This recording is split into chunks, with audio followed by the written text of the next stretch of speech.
This is my garage. Okay, well, this is my garage. But the plan is to make it look like this.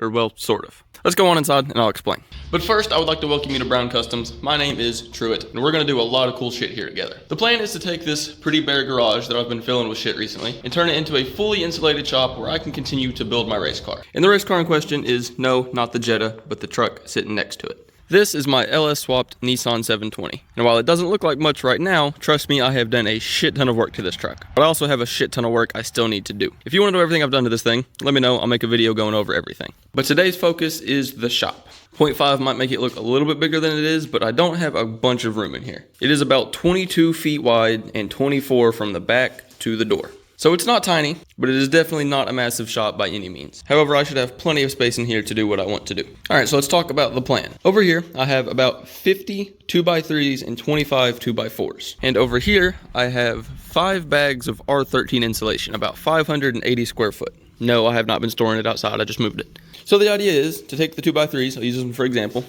screw them onto my, I think these are called girders or girts. Vertically, it'll be over in the corner and then every 16 inches. And that will give me a 3-inch gap for my R13 insulation to go. And then plywood will cover the entire face. Now I did think about just doing all foam board insulation in here, which is what I will be doing for the ceiling eventually. But for the 560-ish square foot of wall space, I would have been about $300 for the inch stuff, which is like R6, R7. Doing it this way with used insulation I bought, or well, just leftover, I'm going to be about that same $300 in all of the walls. And I should theoretically have a bit higher of an R value. I know it might not work exactly that way, but this is how I chose to do it. I think it's going to be fine for what I'm doing.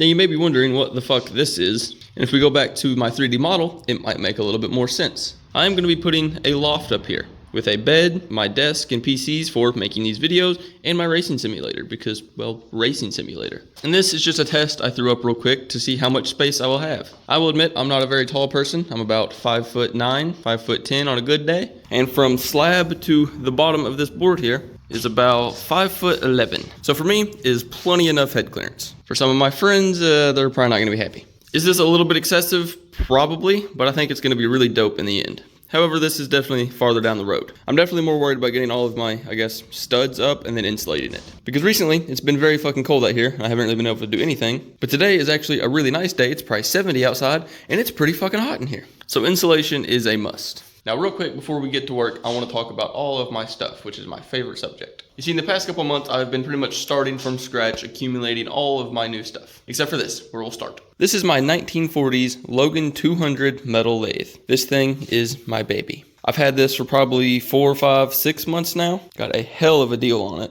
And even in the future, when I have a giant lathe, I will never get rid of this thing. I love it so much. It is in excellent condition. It was owned by a school pretty much its whole life. And I got it from a gentleman that took really good care of it for 8 years afterwards. Oh, I could talk about this thing all day. Moving on. TIG welder. This was a bit of a crackhead deal. I paid $250 for it. So while it's not the most advanced TIG welder, it is an AC/DC and it's good enough. Considering I've never actually TIG welded before, this will be a great place to start. Need to get gas, obviously. And a MIG welder. I've definitely MIG welded a bunch. That's what everything on the truck's been done with. Still gotta buy one of those. Moving over to the left are my tools. This is my dad's old box. Will definitely be good enough for now. This is also my dad's old box. It will be getting turned into, I guess, my machinist box, all of my lathe stuff, and hopefully soon to be mill stuff. That one will be going back on its base and will be my electrical drawer. And this will obviously be all tools. I've started a little bit of a collection, but definitely have a long way to go. There are many more Harbor Freight trips in my future. Now, my brother gifted me a DeWalt drill and an Impact. Very grateful for that, but don't worry, I will be going to Milwaukee in the future. And I've got a bunch of other various shit laying around, no need to go over it all. Outside is my 20-gallon air compressor I picked up, pretty cheap. Came with a saw and a sawzall and some other shit. Drill press in the corner. My golden P3s sitting over here, that's off topic, but had to mention them. And yeah, that's pretty much it. Oh, yeah, right, this. I'm one of those people that a JBL speaker just doesn't fucking cut it for, so Denon receiver, a couple speakers to get some audio, and bandpass subwoofer. Yes, it's a Gothic, don't worry, an HX2 will be going in there. Whenever the shop is fully done, it will have a full surround sound. But this works for now. And yeah, I think that's pretty much it. I'm gonna move some more stuff around, give me some space to work, and then we'll start hanging some studs.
so far, this is looking pretty good in my opinion, a pretty good start. But now we run into a problem. Somebody has added this diagonal support, which is good for construction. It adds rigidity to the posts and the whole building, but it is now in my way. So while it might be frowned upon, I'm going to be removing it to run all of my vertical studs. And theoretically, once all the plywood's on, that should strengthen it back up because I'm using plenty of screws on everything. But in the meantime, I might throw it back on the face of my studs once they're up there, just to be safe. And there are more in pretty much all other corners. But I think replacing them with plywood will give us plenty of rigidity. Fingers crossed.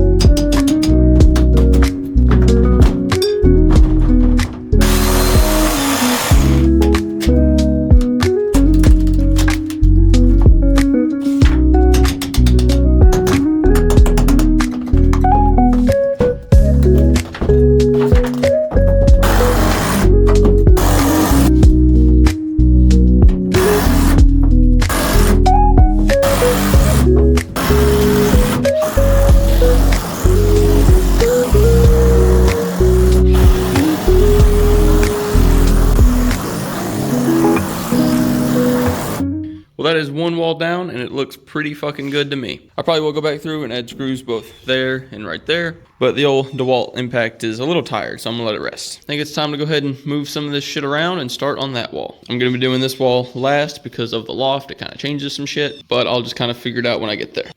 Round 2.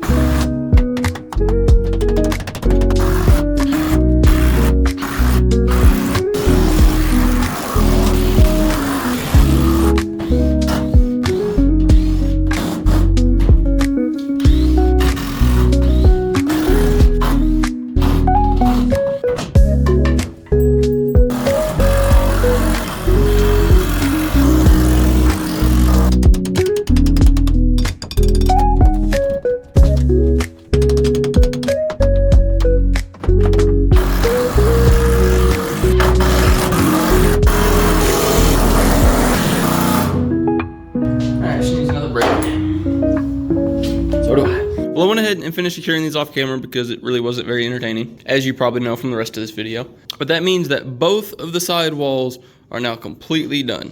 Well, except for all of the screws I have to run and everything else that there is to happen. But they're where they're gonna be, okay? They're in position. And it looks really fucking good in my opinion. You can probably see I went ahead and started kind of playing around with some outlet boxes. They're not nailed in, kind of just sitting there right now. I bought a 12 pack, so I'm thinking 3 on this wall, 3 on this wall, 3 on this wall, that's 9, and I'll have 3 for the loft. Should work out pretty good. Now obviously I still have to do this wall, but it gets a little bit complicated because there's gonna be a loft, you know, here or so, and I don't know exactly how I'm doing the sides and where it's gonna stop and where it's gonna be and yada yada. If we look at the design again, you can tell that on both the left and the right, it doesn't go from wall to wall, but I'm still kind of undecided on exactly where I want everything to end. I need to have enough room for the racing sim on the right and enough room for my head on the left. But I also think that to the left and the right of the loft would be a good place for, say, air compressor or other storage. I think I'm gonna take a bit of a break, clean all this up, do some thinking, and then I'll be back to tell you guys what the next step is. Well, after a lot of thinking, I think I finally came up with a solution I'm happy with, for now at least. As you can see, I've obviously moved everything out of the way, and I went ahead and threw 2 2x4s up here. In case it wasn't obvious earlier, I just put this up here to have a bit of a spacer for, I guess, my joists, just to give me a little more headroom. Now with 2 8-foot 2x4s, I obviously don't go all the way to the end, because like I said before, it's 22 foot, and this is 16 foot. So I think the loft is just gonna be as wide as this is, or 16 foot. But I'm just gonna go ahead and run 1 stud all the way up the pole, and then another stud all the way right here, with 1 bad of insulation on that side, and then I'll cut the rest of them to the height of the loft, with insulation only going up to there. That might not have made a lot of sense, but it will once it's all installed. I really just need to get all of these studs in place so I can start doing some actual wiring. So I guess it's time for a little bit more destruction and unstrengthening of my garage. Obviously didn't put anything back on these walls, and it hasn't fallen down yet, so should be good. So let's tear some more shit up.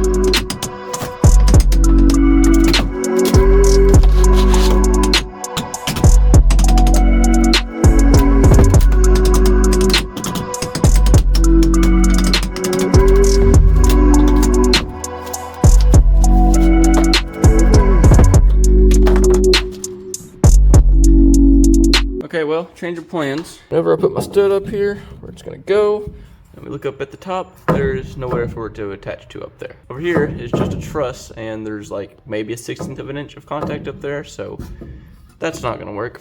So the new idea and the better one is to just take it to the same height here, and I'll just add a filler on this side and probably the other side. Okay, I actually like that better.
Just like that, all of the studs are in place where they're gonna be. Went ahead and cleaned up everything a little bit. Feels much nicer in here. I still need to go through and put a bunch of screws in this shit to lock it all in place, but it's kind of late right now and that's very loud. Plus this little DeWalt drill needs a break. I am really happy to have all of this done because it means I can finally go ahead and start my wiring, which will probably be a whole project on its own. So I think I'm gonna have to go ahead and call it for this video. I am quite happy with the progress I've made so far though. In my next video, I will be going over all of my wiring, what I have so far, what I'm gonna be adding, and how I'm gonna do it. So if you wanna see that, make sure you follow me. And thank you for watching if you've made it this far. This video has been the start of many great ones to come, and it also represents the start of some really cool shit. I can't wait. I'll see you guys later.